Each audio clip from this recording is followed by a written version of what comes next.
7 dans le mois de Shvat, une semaine qu'elle commence dure, après les nouvelles qu'on a reçues tous à la fin de Shabbat, avec cet attentat qui s'est passé à Jérusalem, vendredi soir en sortant de la synagogue. On ne peut pas comprendre, on n'a pas de réponse, mais c'est à nous de tirer des messages de la paracha de cette semaine. Dans la paracha de Béchalach, il y a un midrash que je ne sais pas si on le connaît, il est très bizarre. C'est marqué dans le Teilim 107, Vayamru aliyam beyamsu. Le roi David il dit qu'il y a eu des gens mar amers, que même quand Dieu les a ouverts la mer, dans la paracha de cette semaine, il y a eu des plaintes. C'est quoi ces plaintes-là? Le midrash il amène un exemple de quelques personnes, il les appelle Réhouven et Shimon. Dès qu'ils ont passé pour entrer dans la mer, bon imaginez-vous, ils ont passé un moment de stress. Derrière eux, il y a les Égyptiens. Ça fait 7 jours qu'ils sont en train de fuir. Ils arrivent devant l'eau. Bon, l'eau elle s'est ouverte et il y a eu beaucoup de la boue par terre. Et Réhouven il dit à Shimon, encore de la boue.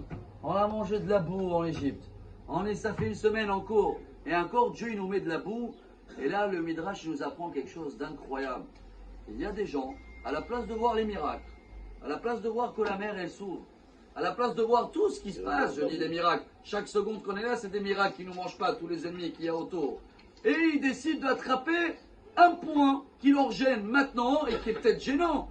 Et Dieu nous apprend dans la paracha, allô, Pharaon, son erreur c'était quoi?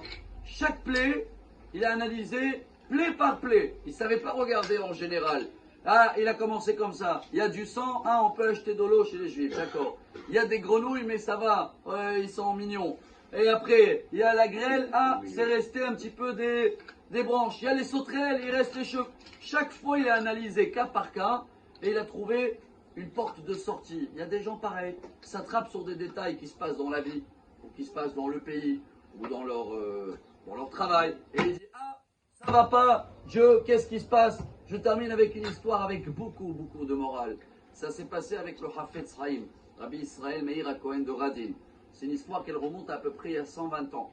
Quelqu'un qui était témoin et qui l'a raconté, et il disait qu'il y avait une année juste après Pessah, il y a eu un grand incendie dans le village, Radin, un petit village en Pologne, et ça a brûlé pratiquement toutes les maisons, à peu près 200 maisons, et ça s'est arrêté dans la maison du Hafetz Chaim. Et c'était la maison numéro 26, ça veut dire qu'il restait encore 26 maisons pour ne pas brûler tout le village. Bon, il y a eu une grande histoire, etc. Le Hafetz Chaim, il a fait un rêve qui était très compliqué le soir de lendemain. Il a raconté à son fils, bon, c'est passé le temps comme ça, un an après, pile poil. Il y a eu encore une fois un incendie, et cette fois-ci, vous allez appeler ça un miracle, ça dépend comment on voit les choses. Elle a brûlé à partir de la maison du Hafetz Chaim, inclus tous les 26 maisons qui restaient. Et là, le Hafetz Chaim, il était devant l'incendie. Il est en train de voir sa maison qui brûle et tout. Et il dit, waouh, regardez comment Dieu il est grand. L'année dernière, l'incendie devait tout brûler.